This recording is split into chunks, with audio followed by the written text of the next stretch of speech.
Free internet বা guest wifi, আমি বলবো ফ্রি ইন্টারনেট বা গেস্ট ওয়াইফাই না ব্যবহার করা উচিত, আহ, যতটুকু সম্ভব অ্যাভয়েড করা উচিত।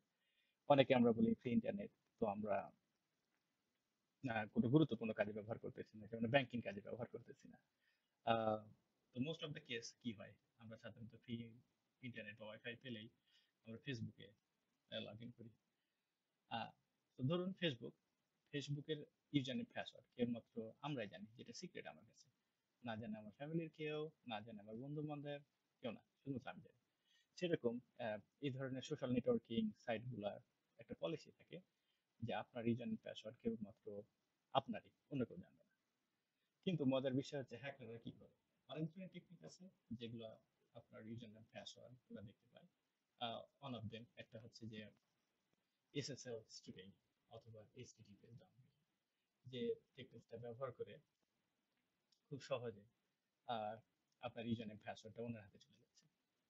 তো যাই হোক, এটা বলি, ফ্রি ইন্টারনেট পেলে যে আমরা ব্যবহার করবো তা না, এটা থেকে দূরে থাকা উচিত। ব্যাংকিং বা ইমেল চেক বা এগুলো থেকে আমরা না করাই ভালো। এখানে বলবো যে এগুলো না করাই ভালো। তো আচ্ছা, ভালো থাকবেন। ধন্যবাদ।